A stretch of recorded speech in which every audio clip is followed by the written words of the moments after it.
on varnish, the silent killer of the lubrication and hydraulic systems.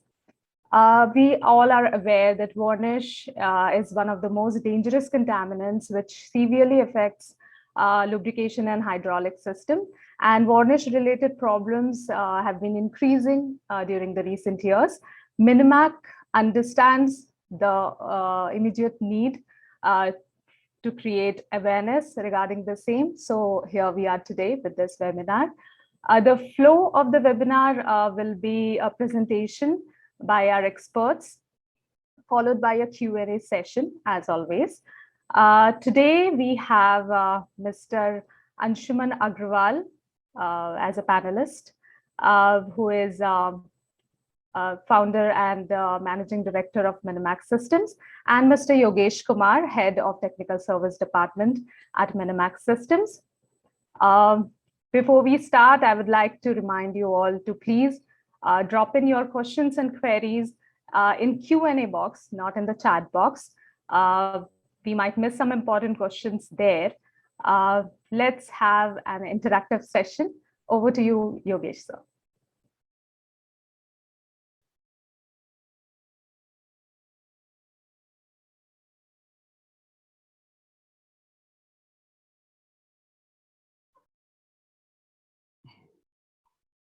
Thank you very much, Jhumpa.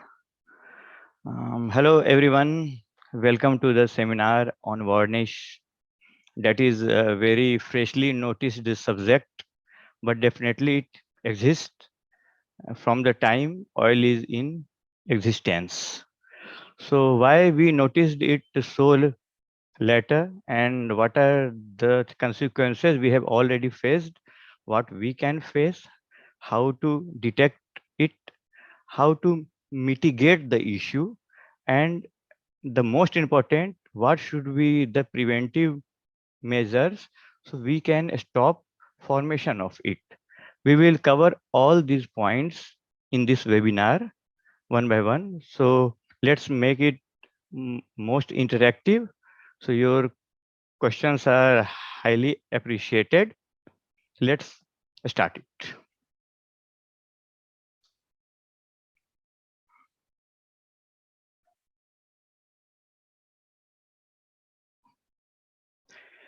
So first, let us see in our daily routine in the industry, we face that the components are sticky in the nature, or sliding components are not very free to move, or the small orifices inside the pilot valves or directional control valves, servo valves are getting plugged or choked, even if we are maintaining the solid contamination level within the limit.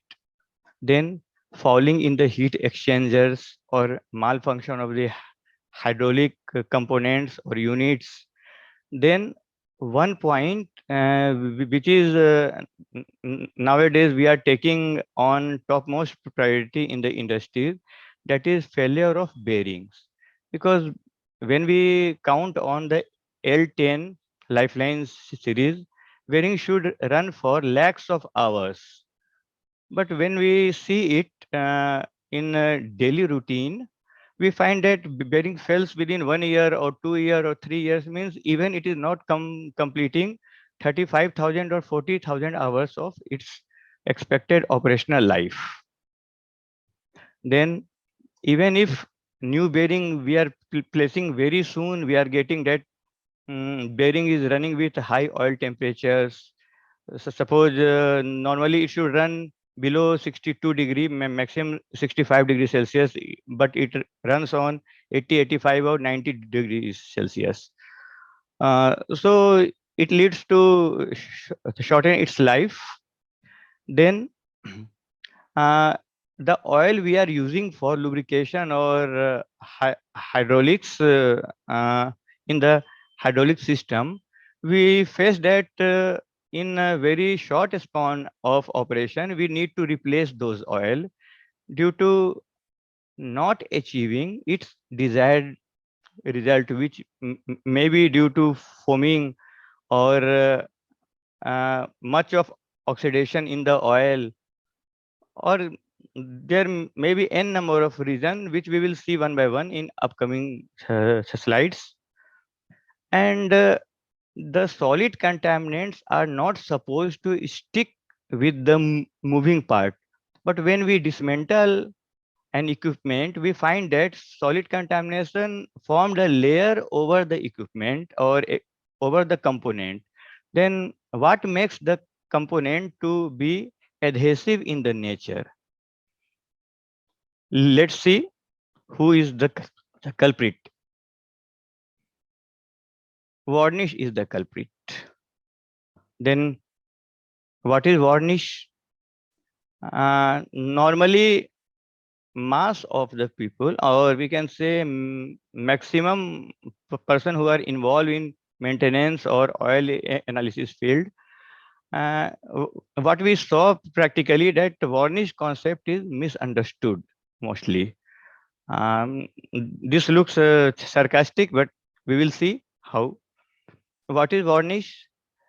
These are very tiny particle of the micron level or sometimes submicron level, and these are not coming from outside, or it is not part of any ingression, but it is formed during operation. When oil goes through high load area or high temperature area, then what happens? It is exposed to high temperature. High temperature means the carbon particle which exist in the oil, because oil is nothing but hydrocarbon. So we have lots of carbon particle in the oil, which is in the form of some molecule. But when it is exposed to high temperature or high load area, the combustion process starts. Then we can say we don't see any fire. This is micro level combustion. Means 1 micron or 2 micron small size of spark is generated, and that burns the oil, which we called oxidation of the oil. And in the burning process, hydrogen gets evaporated and residue carbon remains in the oil. This carbon along with the oil makes a insoluble precipitate, which is not soluble in the oil, heavier than the oil. Then what happens? If it is not soluble in the oil, it will try to stick with any nearest hard surface. That may be your oil tank body, uh, gear surface, bearing surface, inner race, outer race, or if it is journal bearing, it will try to stick on the journal area. And we know that to stick something, we need one rough surface, because on the very smooth surface, it is difficult to get stick for a particle. Then what makes the surface rough, which further promotes the sticking of these varnish. One important point is there that we think that when we are doing continuous filtration using different filtration media, either this may be electrostatic type or mechanical filtration or any different technology like cellulose paper or whatever we may use, we can filter these varnish particle, but it's a myth. These are submicronic level particle. So with a normal filtration method, which is supposed to remove mechanical impurity, cannot remove varnish particles efficiently, or even it is, I can say, very less negligible contribution to remove varnish particles. It's a poll question for you all, and I expect you will participate.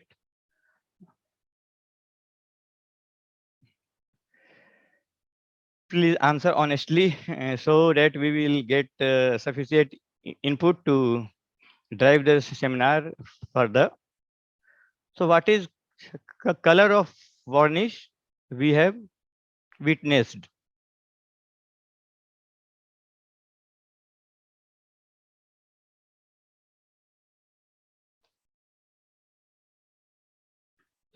Please poll.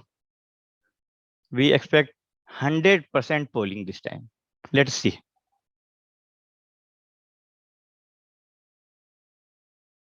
Options are orange, golden, yellow. 40% answer is all of the above. Then yellow is 17%, 27% is golden, 21% is orange. Options were very, very close because orange, golden, yellow are very similar in looking, and all of the above. So it's great to see that all of the above has the highest percentage, and yes, all of the above.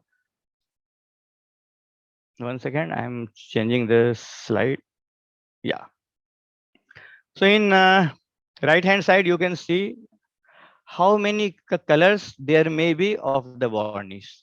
It is not only yellowish or golden, but this may be purple, green, black, orange, gray.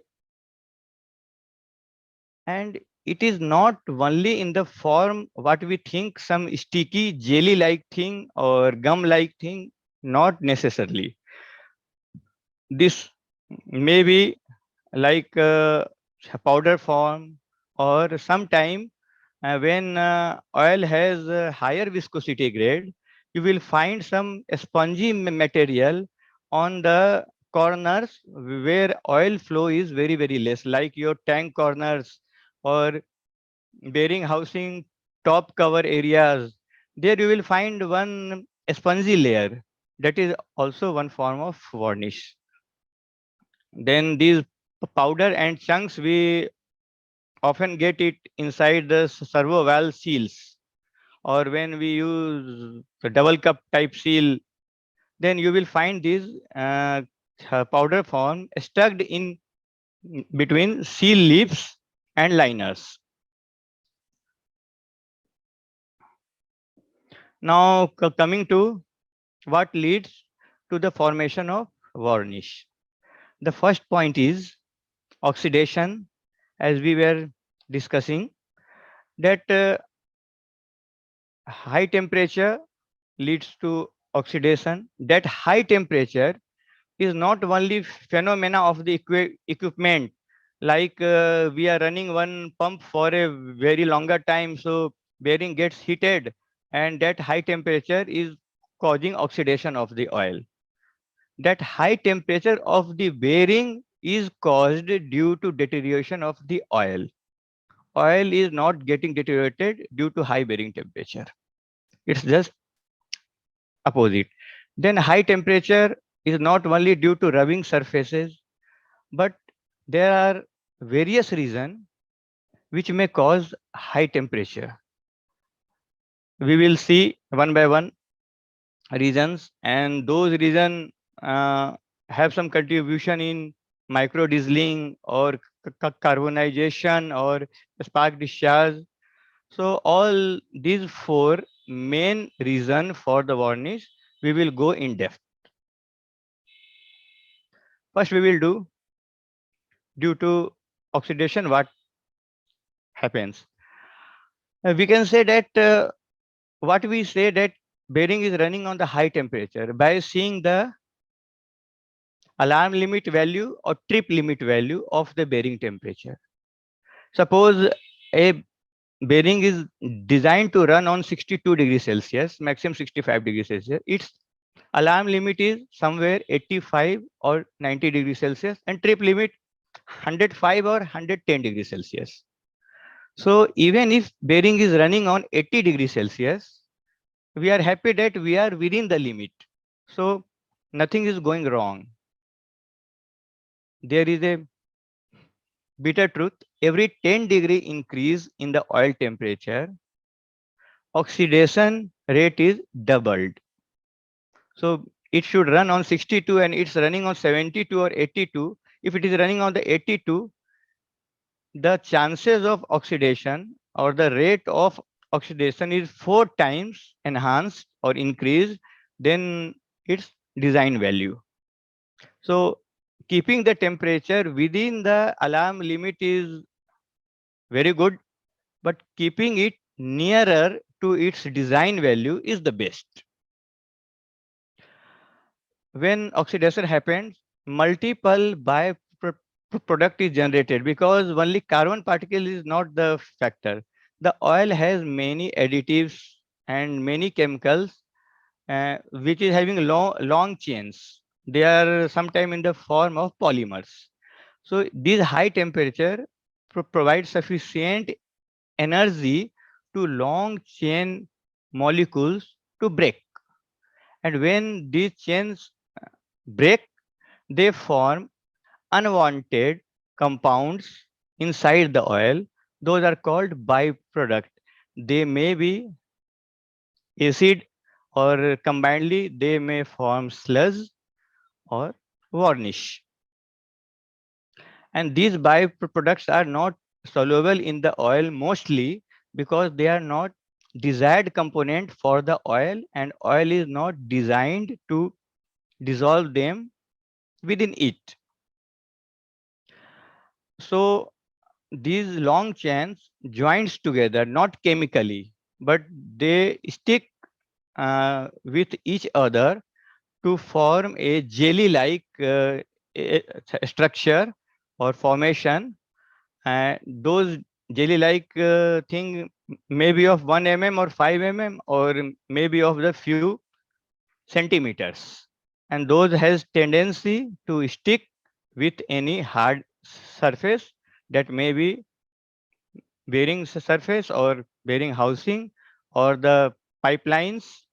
Anywhere this may stick, or this may choke any tiny hole or orifice which was in the system for a defined purpose.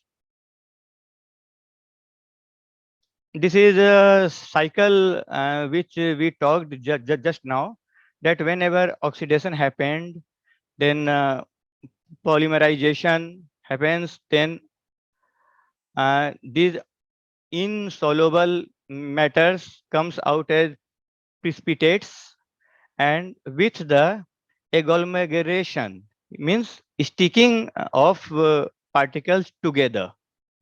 This is the first stage of varnish formation, we can say. Means now whatever is there, it will call as varnish. Then in the next step, it will get deposited, and once it is deposited on the moving surface, the tendency of oxidation will increase, because now oil will start losing its property of shaft cooling or bearing cooling, or carry away the heat from the rubbing surfaces. Next point was micro dieseling. This is very important phenomena for the varnish as well as for a normal maintenance practices, how we maintain our oil. What happens when moisture level goes high in the oil? What we say high? Above 300 ppm. Below 100 ppm is the best, but we can survive up to 300 ppm. Above 300 ppm, what happens? The droplet size is enough to form a bubble. So in the right hand side picture, we can say first stage, there will be formation of a bubble. In the second stage, when this bubble enters into high load area, what is high load area?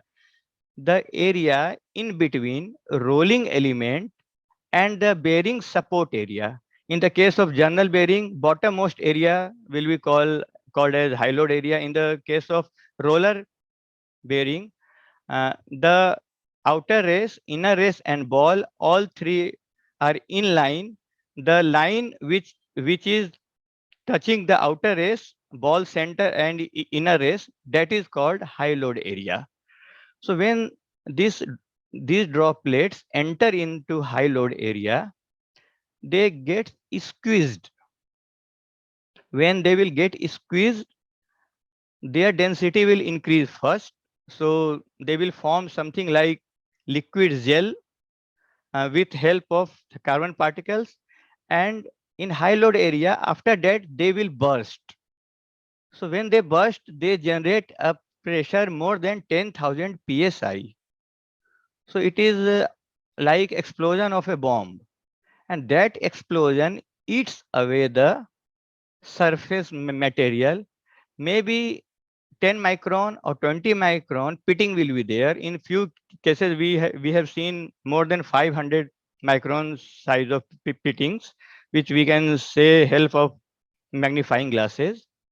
And now once pitting happened, that jelly formation will sit here forever. Now oil will come to that pit area to cool the shaft or cool the bearing, but this jelly like formation will make a non-conductive layer over the metal, which will not the heat let come out from the metal and get enter into the oil. So the oil will come here for the cooling purpose and will go without serving its purpose. So it will keep the shaft temperature on the higher side, and high shaft temperature will further increase the rate of oxidation. So situation will get worsen with every second or every millisecond. So it is always advisable to stop the enemy at the root. So there are many factors tabulated here, which may cause what we have seen in the right hand picture. Uh, so whenever oil is throttled using some valve or orifice, or a pump is not getting sufficient suction head, or extreme pressure on the piston rods, then when we use centrifugal pumps for the pumping of oil, then pump increase the velocity of the oil inside its volute to get sufficient pressure at the outlet using diffusers. So this high velocity will again increase the chances of pitting. Sometime oil level is low, we keep on running the pump. That starved condition will also lead to shaft or metal body erosion. Now, coming to carbon. In the right hand bottom side picture, we can see that compressed air bubble, because water is not the only thing. Water may be in the form of vapor in the oil, or sometime entrained air is there in the oil, which forms bubble. If oil is not properly maintained, there is a great chance to enter air in the oil.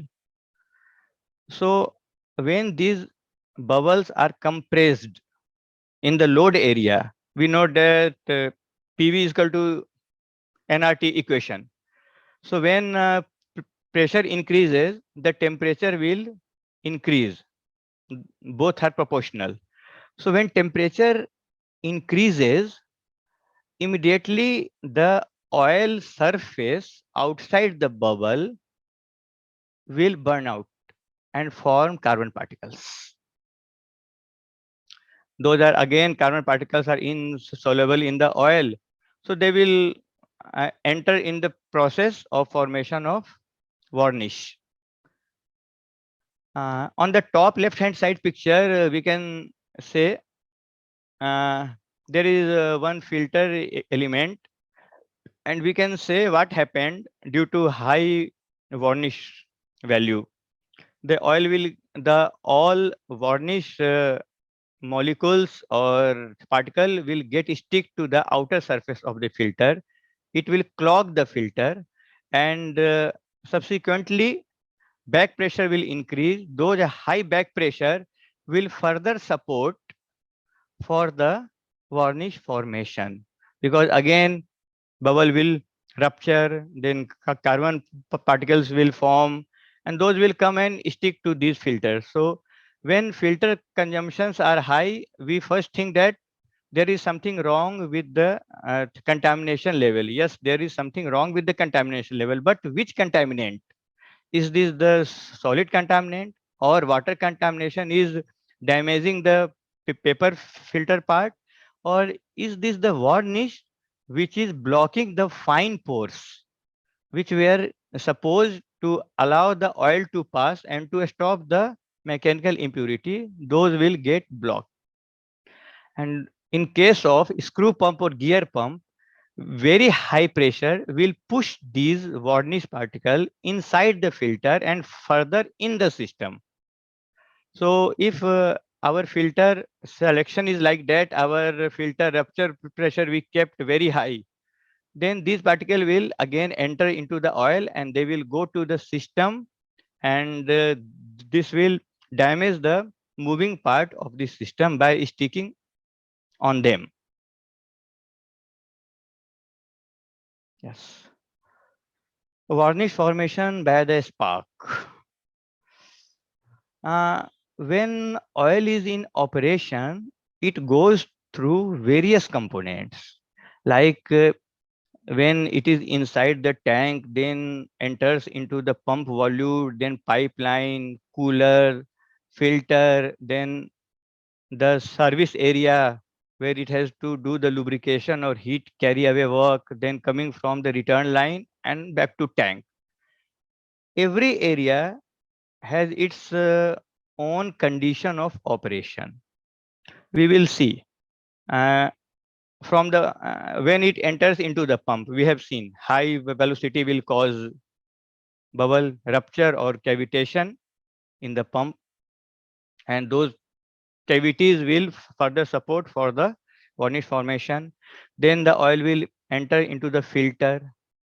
If we go low cost filter or substandard filter, then those filtration media are not designed as anti-spark or spark-free filtration process.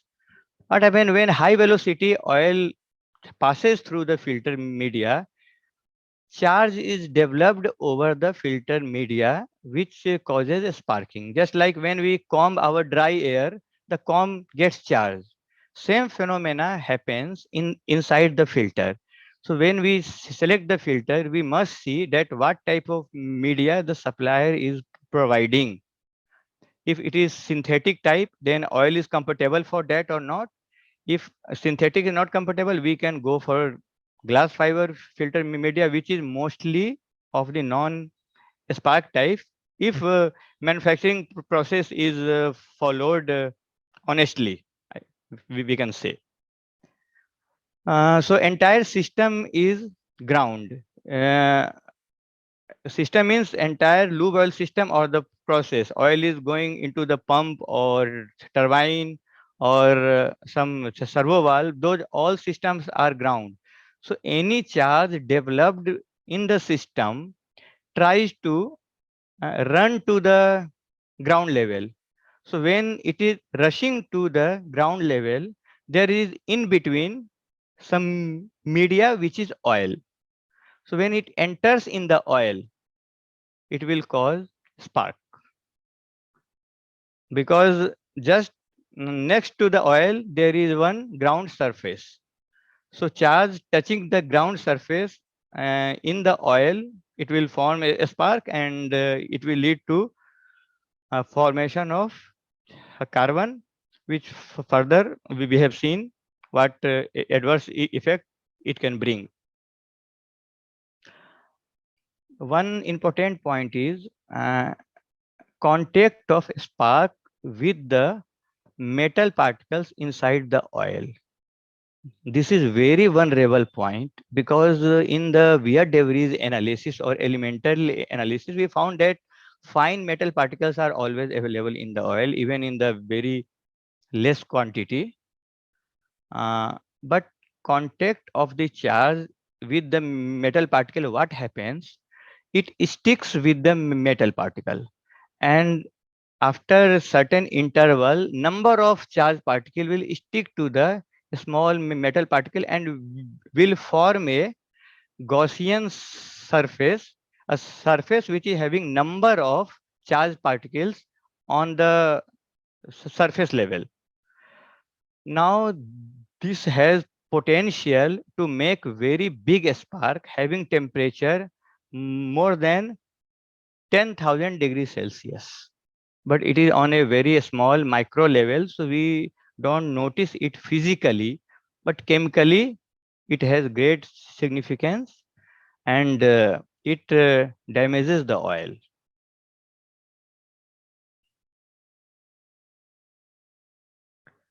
Here we have next poll. Uh,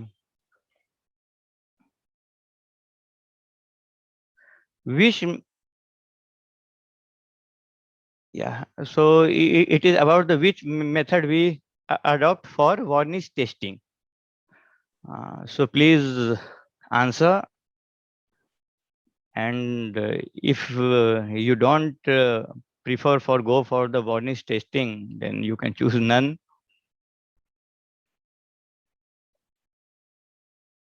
Please poll as maximum polling will be done. We will come to know that which part we have to focus more in upcoming slides.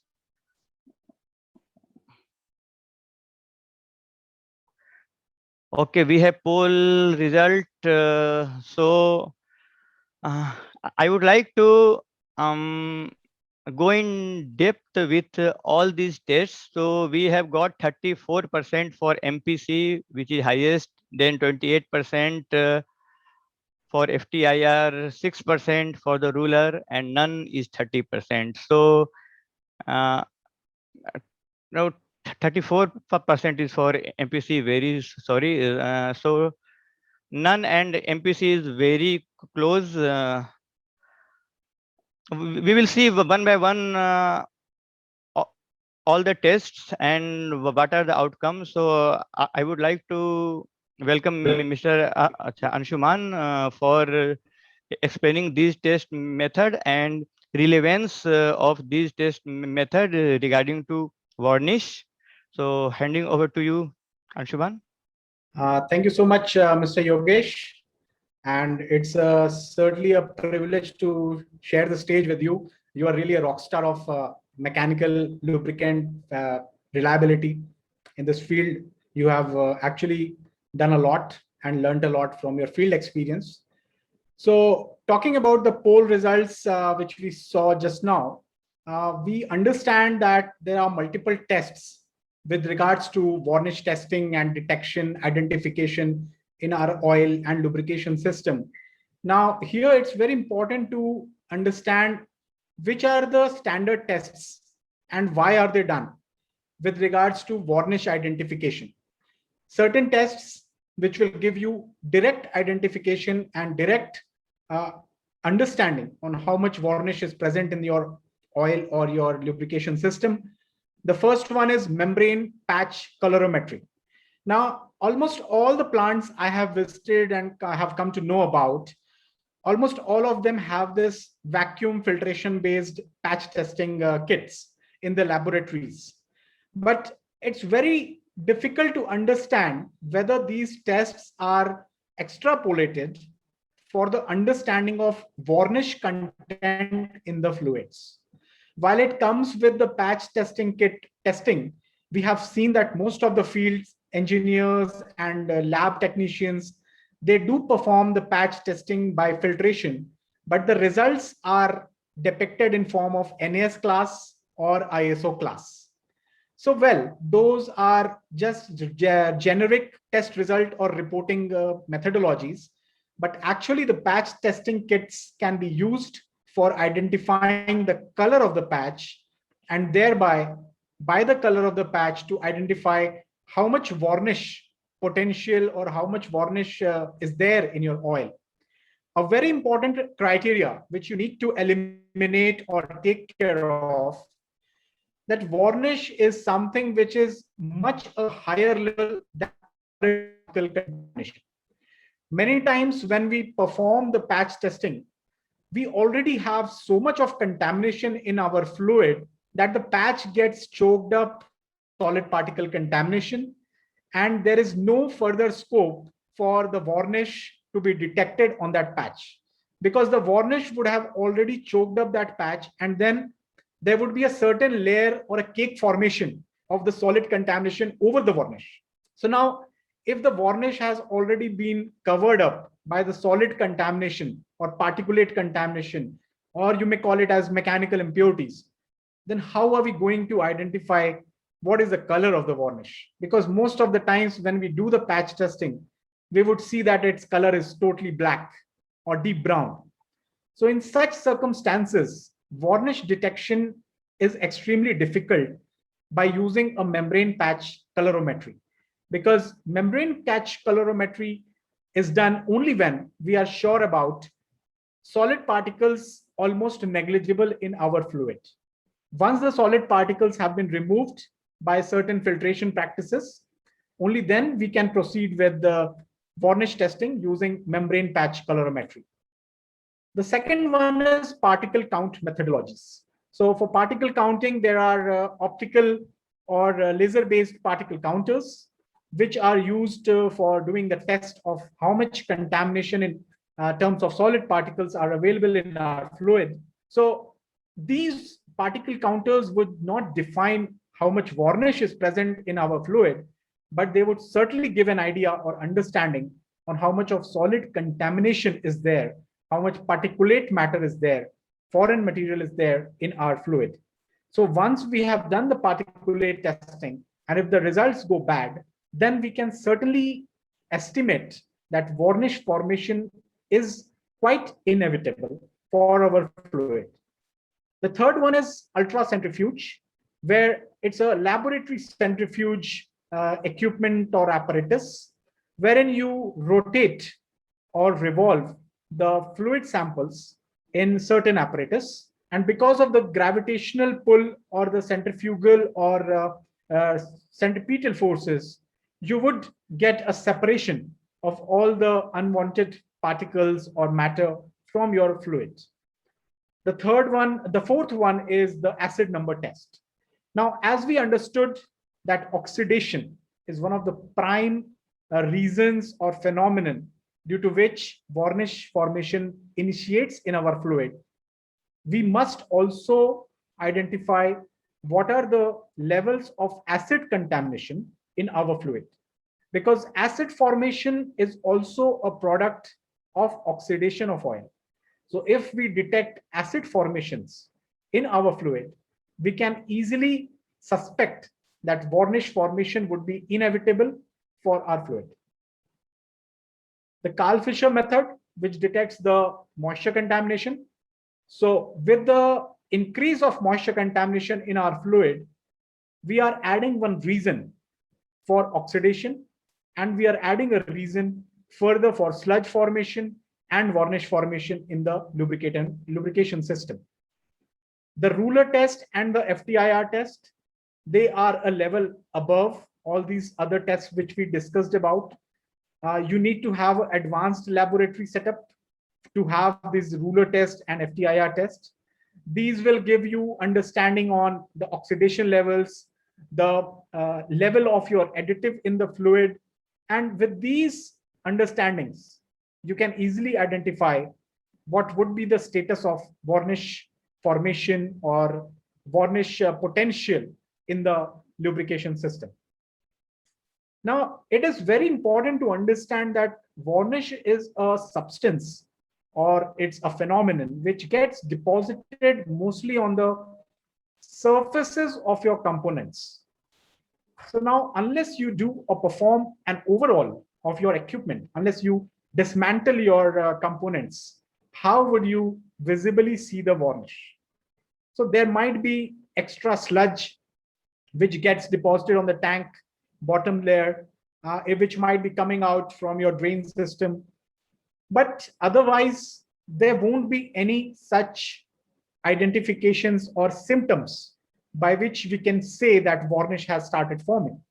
And that's the reason that we have named this webinar as Varnish the Silent Killer, because you might face problems of overheating, you might face problems of some noise coming from some parts. You would check each and everything for your component, your alignments, your temperature rise reasons. You might check your bearing misalignments, but you might miss out on the point of varnish, because that's something which is inherent, that's something which is latent.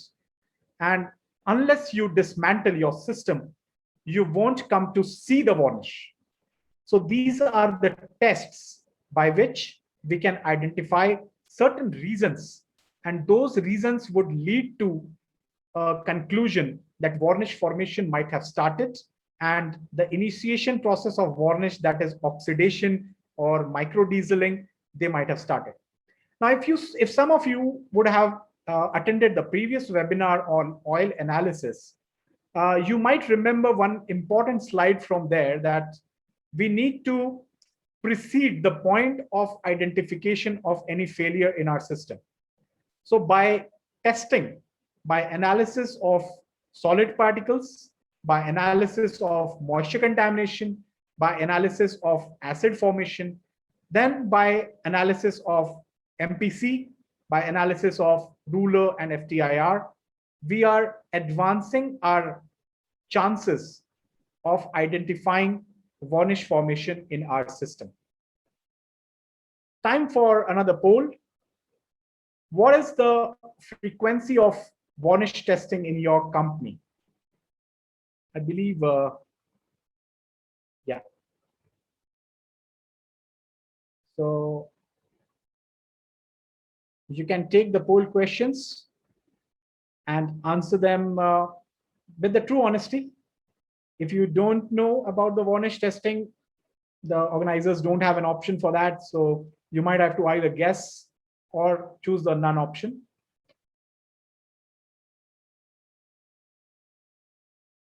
So what's the frequency of varnish testing in your company? Quarterly, half yearly, yearly, or none, or you don't know? Thank you so much, audience. I can see that you have been participating in the polls very actively. So the results are almost mixed. The mixed reaction comes in. So 34% of the audience says that they don't perform varnish testing. Then 31% of the audience says that they perform it quarterly. 24% say it is half yearly, and 10% say it is yearly. So I can say it's a mixed reaction from the audience. But yes, if you are performing solid contamination, if you are performing water contamination tests, and if you are performing acid formation tests, in a way, you are certainly performing tests which can help you detect varnish formation.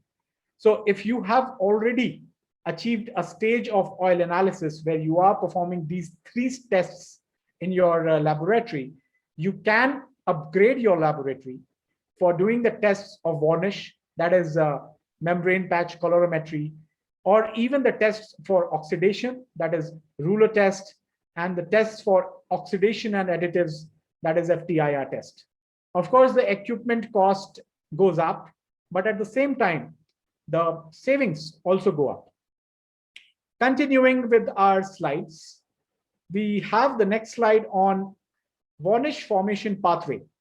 So there might be quite complicated chemical reactions, which we have opted to keep out of this presentation because this needs to be the basic of varnish formation. So we have given you a very simple chemical formula which is happening. That's solid particles, water contamination, and acid formation in the fluid will lead to varnish deposits. So this is something which can go away as a takeaway for all of you. You can take a screenshot of this slide and post it to all your colleagues in maintenance, that this is the reason why varnish is happening. So we need to first take care of all these reasons. So if you want to prevent the varnish formation, it's important that we detect solid particles, water, and acid formation in our fluids. Now, how to prevent? Because prevention is better than cure. We all know that, the old saying. So with regards to solid particle contamination, there are multiple mechanical filtration techniques, or there are stage-wise filtration techniques. There are also depth type filter techniques. So under filtration, there are these multiple ways or technologies that can be used. Then there is a very common technique called electrostatic separation technique. So of course, we would be taking up a detailed presentation in the upcoming webinars on how the contamination removal techniques happen. For now, you can keep it as a takeaway that solid particle removal is one of the most important criteria to prevent varnish formation. Now, while we are talking about prevention, we need to understand that removal of varnish is extremely difficult. So first, we will be talking about prevention techniques. The second prevention which we need to offer is water contamination prevention. So for water contamination prevention, we have two common technologies which will work on removal of dissolved content of moisture. They will work on emulsified content removal of moisture, and also free content removal of moisture. So the two common techniques which we would be sharing here with you are low vacuum dehydration technology and the coalescer filtration technology. Here you need to understand that low vacuum dehydration technology is far superior, but a little slow in flow rates. So you can adopt this technique when you have dissolved content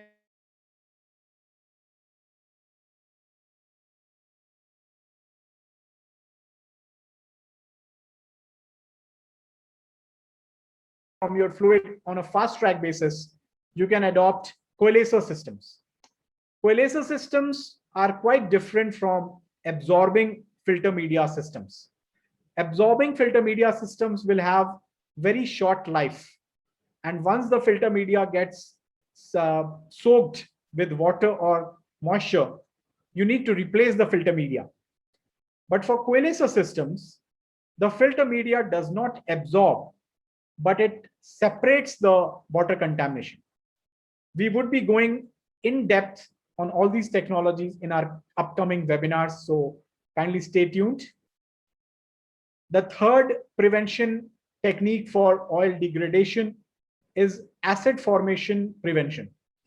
So once the degradation happens in your fluid, acid formation is inevitable, because as a byproduct of degradation and oxidation, acid numbers in your fluid will start going up.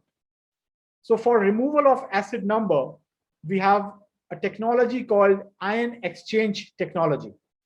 And that's the system what we are demonstrating out here. With this acid removal technique or the ion exchange technique, you can not only handle the acid formation, but you can also handle the varnish removal practices.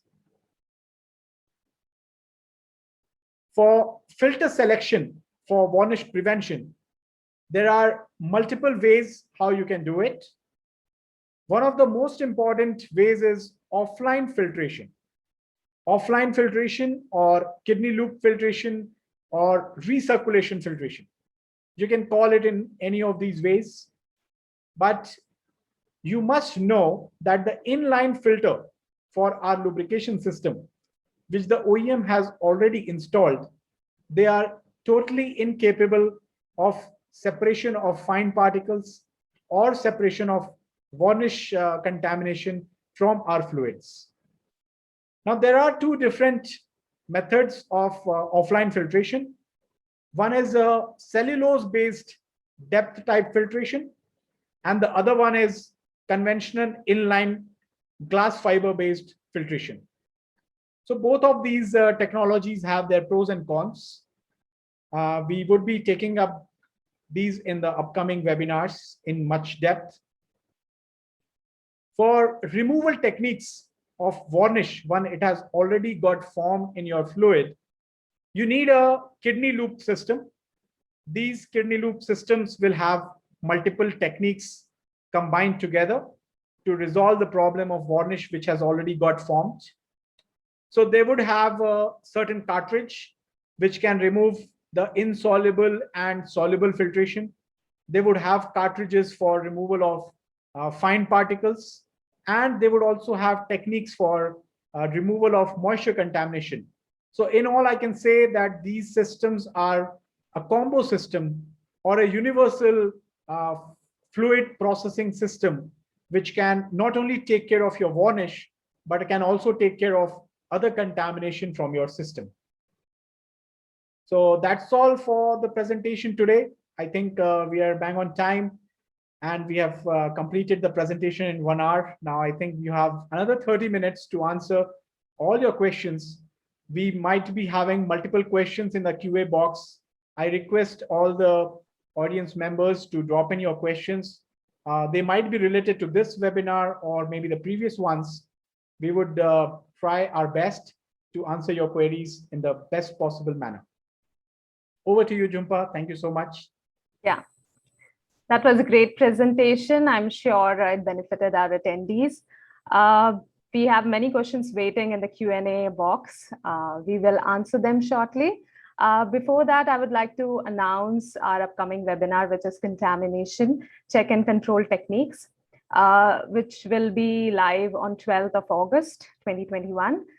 You can register for it now. You may refer the chat box for the same. We will anyway going to send you mails in your registered mail IDs. And obviously, we will approach you through our social media channels. So don't forget to follow us on various channels. And you can also get in touch with us at info@minimac.in. And you can visit our website, www.minimacsystems.com. We are just a call away. We will be glad to help you all. Requesting the experts to switch on their cameras and unmute themselves for the Q&A session.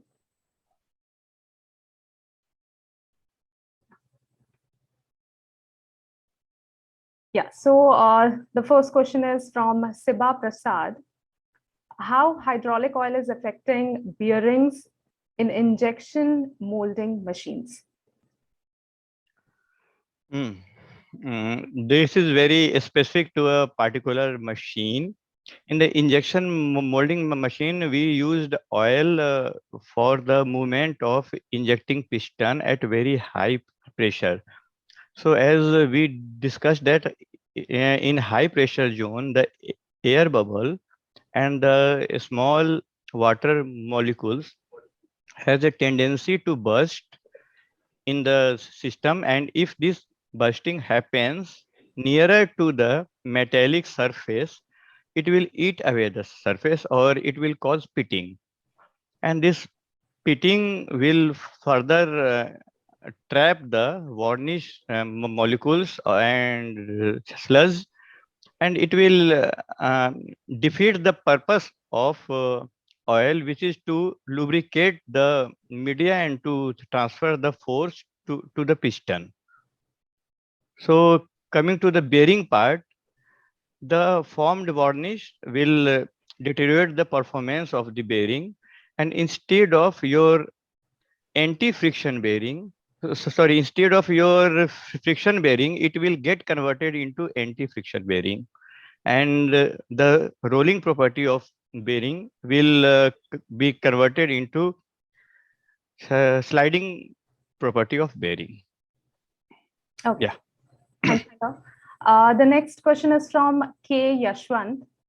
We noticed white color in TDBFP centrifuge drain line. What it is? He further added jelly substance. As we discussed in the type of varnish, we have mentioned one point that sometimes it is in the form of foam. That what color substance you are mentioning, it very bad part of varnish, you can say, and this is you are mentioning foam type, so it is indication that moisture level is very high in the oil. Yeah. Okay.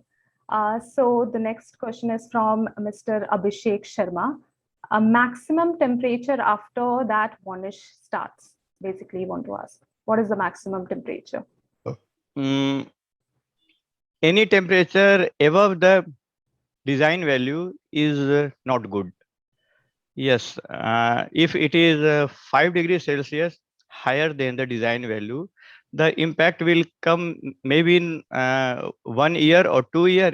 If it is 25 degree above the design value, impact may come in few weeks or in months. So any temperature above the design value is bad, and even 1 degree Celsius above the operating temperature is sufficient to cause varnish. Rate of formation will be less if temperature is not very high. Yes. Okay. The next question is for Anshuman Agrawal, asked by Bishal Das. Sir, is there any instrument to measure varnish? If yes, how does it work? Yeah, so Vishal, during the presentation, we had demonstrated certain methods or names of tests which you perform. So for measurement of membrane patch colorimetry, there are MPC kits. So these MPC kits are in two parts. One is the filtration device. The filtration device has a vacuum filtration arrangement where you need to pass the sample fluid through a membrane patch, and that membrane patch, once it is having the filtrate over it, you can observe it using a colorimeter. So with a colorimeter, you actually identify what is the color of the patch which has got deposited on the membrane. And with that, you can compare it with the standard results or with the standard color codings. So there is a MPC coding, which is a standard as per the ASTM and also as per ISO. With those color codings, you can compare, and then you can define what is the level of varnish in MPC terms for your oil. Okay. So it's a connected question asked by Snehamay Chatterjee. It says that MPC test needs to be done after removal of the solid particle with filtration. What kind of filtration is preferred? Can ELC type filtration be used? Yeah, so MPC test actually fails when a lot of heavy particles are already present in the fluid. So it is important to first keep your NAS levels of solid particle, or you can also measure in terms of ISO 4406 at a much lower level. Unless the NAS and ISO 4406 are at low levels, it becomes extremely difficult to test varnish using MPC equipment. The only reason, as I told you, is the feasibility of a layer or varnish layer getting formed on the filter paper or the membrane, because unless you have a layer over the membrane of varnish, how would you detect what is the level of varnish? Yeah. So the next question is for Yogesh Kumar, asked by Muhammad Abu. Microdieseling could be called a cavitation with sticky particles? Microdieseling is a process which causes cavitation. Microdieseling, the 4 steps what we have shown, that formation of a bubble or water molecule, and from that how it is getting compressed and it's away the material causing the pitting. So microdieseling leads to cavitation. Okay. So next, actually he said that our webinar is going really informative. This comment is from Ahmed Mazhar Bashir. He's from Canada. So thank you if you are liking our webinar. Next question is from Alex. What will be your technical advice on crusher at a dusty environment with 10 micron inline filter with frequent oxidation issues? So yes, if you have a dusty environment, I must say that a 10 micron inline filter would not be sufficient for removal of contamination which is getting entered into your hydraulic system or the lubrication system. So first of all, you need to have a kidney loop system which can do the purification of oil, maybe up to around 3 micron or less than that. So that is the first step you need to take care of. The second thing is, if you are observing oxidation in your recent results or analysis, you need to also understand what is the moisture level which you are maintaining in your crusher. And if the crusher is in the open environment, then maybe the environmental air is having humidity in it. So you might have to understand how to control the humidity entering into your lubrication tank. So a multiple number of steps you might have to take if you really want to maintain the crusher to a good reliability situation. So for this, what you could do is, my advice, you can certainly write to us on our email ID, and we would get back to you with the best customized consultation with regards to your crushers. So the next question is from Manoj Kumar. Does centrifuge also removes moisture? So moisture is a term which we normally use as a layman when it is in dissolved state, that is water in dissolved state in the oil. As a layman, it's called moisture. So when you have to remove a dissolved state of water from the oil, centrifuges won't work, because centrifuges work only on larger sized bubbles of water which are freely suspended in the oil bulk. So centrifuge equipment, which is quite popular in lubrication systems, it can remove only the free content of water, but certainly not the dissolved content, which normally is called as moisture in our day-to-day talks. Okay. So there is a comment from Jayvant Patil. He says that he is addicted to our webinars. So thank you, Mr. Jayvant Patil. Thank you. Thank you so much. Yeah. So the next question is for Yogesh sir. It's from Vivek Chaurasia. He asked that what are the causes of tan and its limits in turbine oil? There are various reasons for increase in the tan, because acid formation is not the phenomena which is caused by only one reason. High temperature, high pressure, high moisture level, degradation of oil additives. There are many reasons which may cause it. And while talking about the tan level in turbine oil, mostly it is recommended by the OEM. So straight away saying a value may not be feasible since there are various manufacturers of turbine and they have their own limits of tan. So apart from the OEM recommendation, we generally say that keep it within 0.2 for the governing oil, or keep it within 0.5 for the lubricating oil. But again saying it, first preference will be OEM recommendation of OEM of the turbine or oil manufacturers. Okay. So the next question is from Thomas Ward. Are the varnish potential tests for lube oil the same as for EHC fluid? The varnish potential test with regards to MPC would remain the same for any of the fluids, because it's a physical test that we are performing.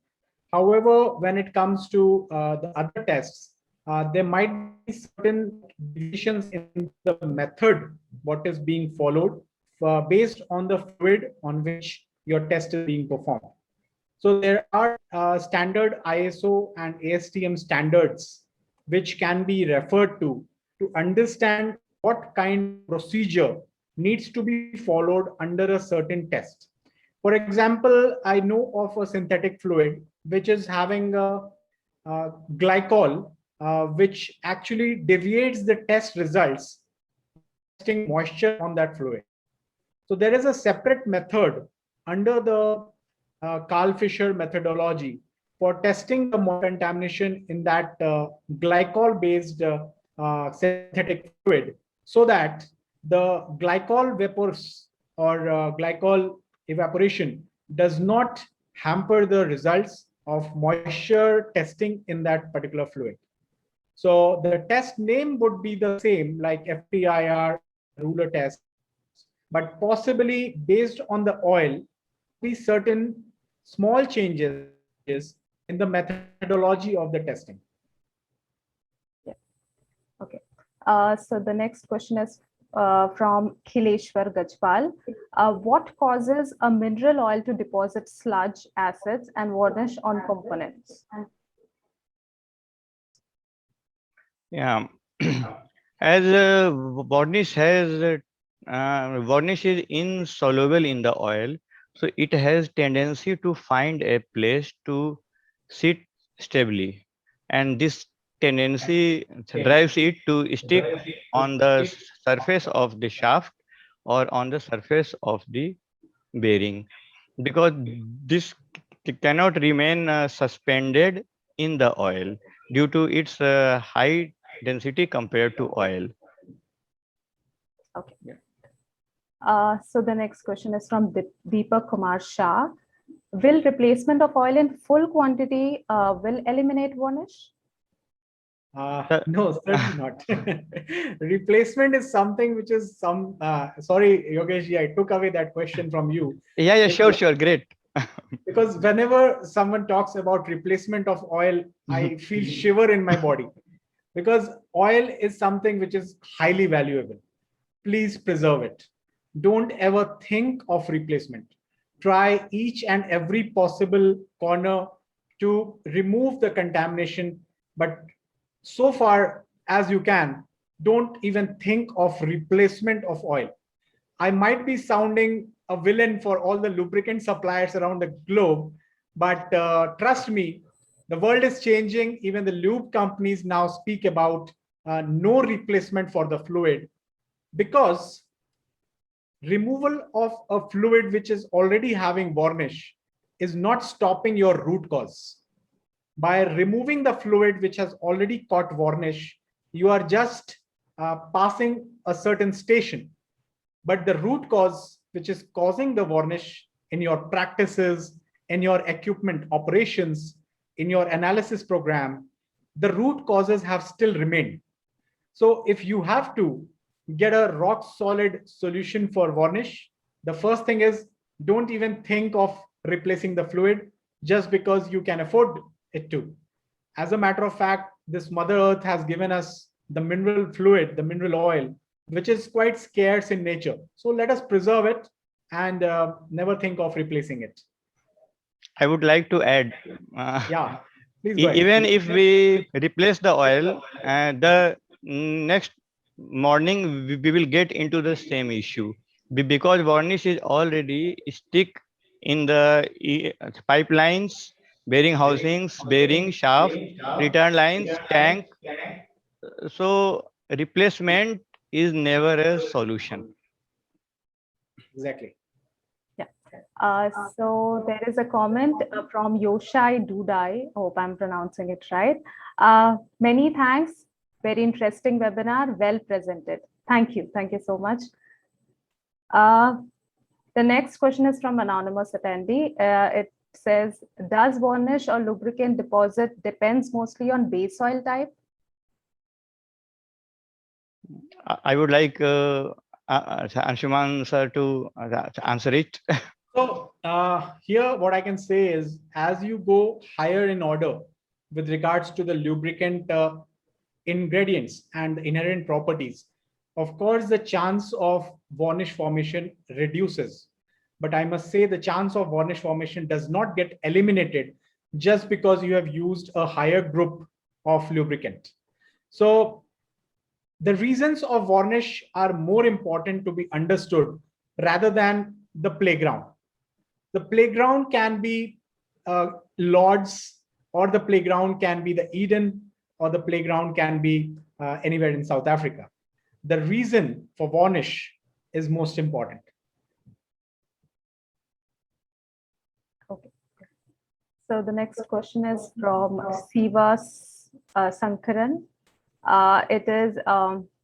Is it possible to remove varnish by using offline low micron filters? Low micron actually is something around 1 to 3 micron. Now, while you talk about the micron rating of filters, of course, you are resolving it to a certain extent by going down the micron rating. But once the varnish has already got formed, there are two different types of varnishes. Although we did not dwell upon much on the depth of how the varnish is removed, because it will be a very long topic and we would take it up in the next webinar. So here we must say that there are two types of varnishes. Let me just clarify it. One is a dissolved varnish, or you can say a soluble varnish. The other one is the insoluble varnish. For removing the insoluble varnish, we can adopt filtration techniques. But for removing the soluble varnish, filtration isn't going to help us. For that, there need to be certain ion exchange techniques or resin-based removal techniques, which we would need to follow. So going down the filtration is solving the purpose, but not fully, partially. Yes. Okay. So the next question is from K. Yashwant. Any online measuring instrument for checking varnish levels? So direct varnish measurement by online techniques, I'm not aware of. There might be. But with regards to the potential of varnish in your fluid, that is identifying the chance of varnish happening.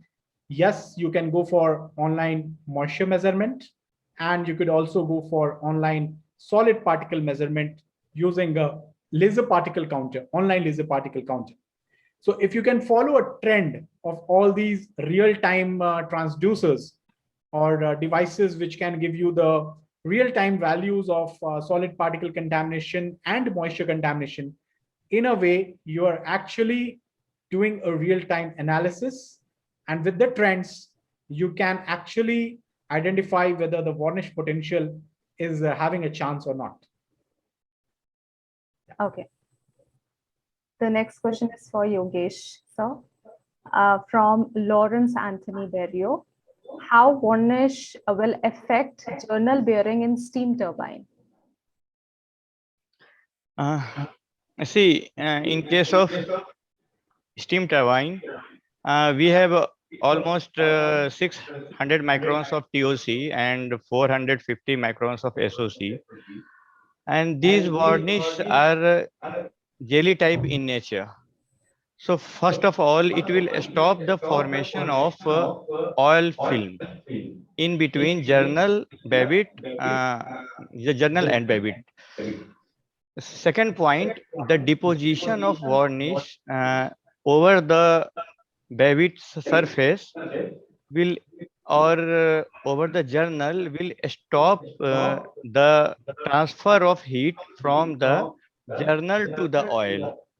Like turbine runs on 540 degrees Celsius temperature or above it. So the journal area is cooled 100% by the oil only.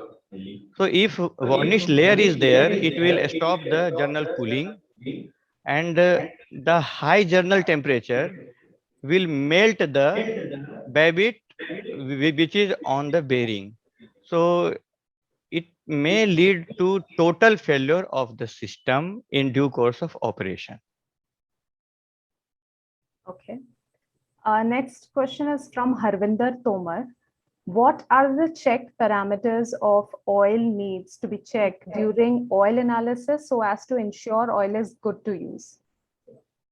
So we had a slide on that wherein we highlighted the points of testing solid particle contamination, moisture contamination, acid formation in the oil, Also, you can test a higher level of oil analysis, that is your oxidation numbers, additive levels. So maybe I will suggest you to go through one of our previous webinar presentations on the YouTube channel. So administrators would share with you on the chat box the link of the previous webinar, which you can understand on the oil analysis topic.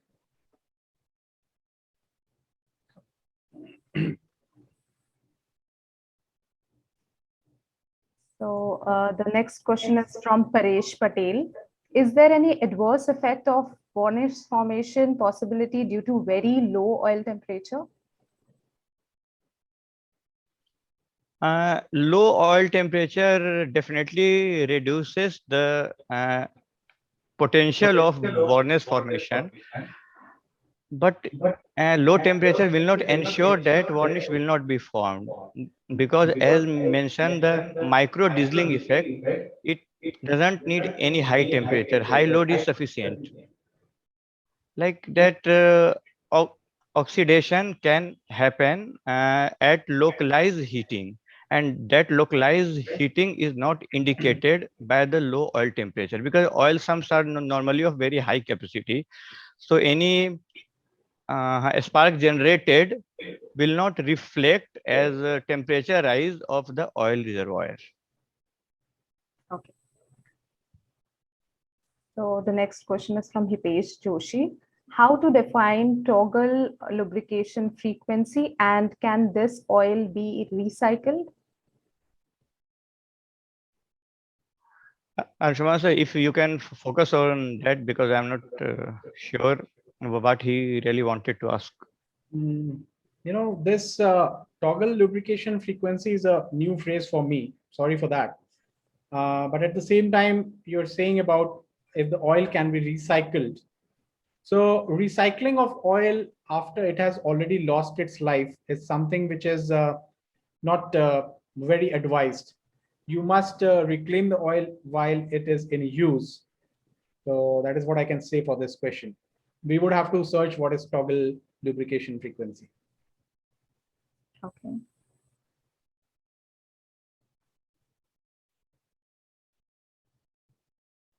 Okay. The next question is, what is the best method of varnish removal? Asked by Ahmed Meher Bashir. So the best method of varnish removal will be a technology which should be a combination of multiple methods. The first is solid particle removal method. The second would be moisture removal method. The third would be direct varnish removal method, which can be done using say fine filtration, and it can also be done using resin based ion exchange techniques.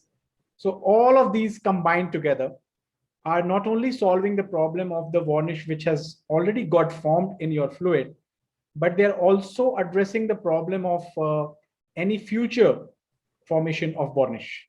So by removing the reasons and by preventing the varnish formation, we are actually addressing a major point of varnish formation.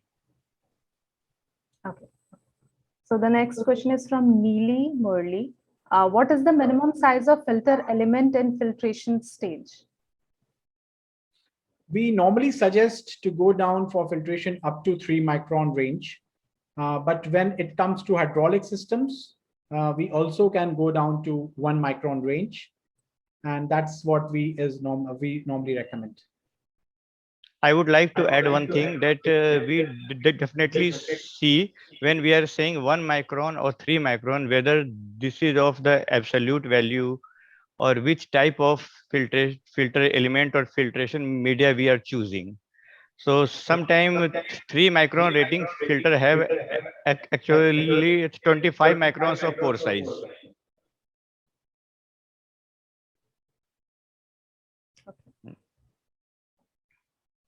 Okay, so the next question is from Lawrence. Is machine misalignment is the major cause of varnish, or it is the lubrication system?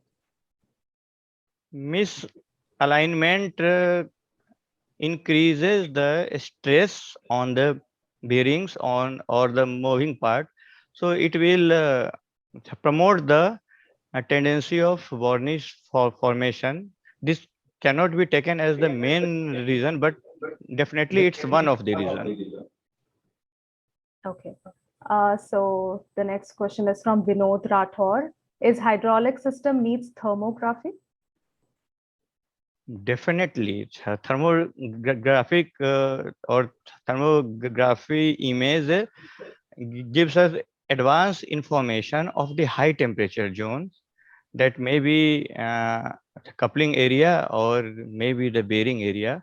So it gives us the information, or it is a type of alarm uh, which will help us to take immediate action to check the oil condition or to check the specific part of that equipment which is showing high temperature.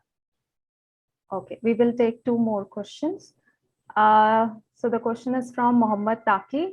What is the difference between ISO VG5 and VG32? So these are basically the viscosity range for your fluid. So ISO VG5 would suggest 5 CST fluid, and VG32 would suggest 32 CST fluid. These are viscosity parameters. Okay. The last question of the evening is from an anonymous attendee. What is the filter media for varnish filters? What is the average run length for these skids? So as I said, we can use glass fiber filters for removal of fine particles. And at the same time, for removal of varnish from our fluids, it's important to use ion exchange based resin cartridges. So these resin cartridges are not filters, but they are process cartridges through which, when the fluid is passed, they would ensure that any formed varnish will get addressed. Okay, thanks a lot. So the questions which are not answered, please don't get disheartened. We are going to share FAQ document after the webinar, which will contain all the answers of the questions asked by you. And request you all to please take up the survey. Your feedback is really important to us. So please fill the survey after the webinar. So on the behalf of Minimax Systems, I would like to thank you all for joining us today. Thanks to the experts, Mr. Anshuman Agrawal and Mr. Yogesh Kumar. So don't forget to register for our upcoming webinar, which is on 12th of August. Stay healthy, stay safe, and we will see you again for the next webinar. Thanks a lot.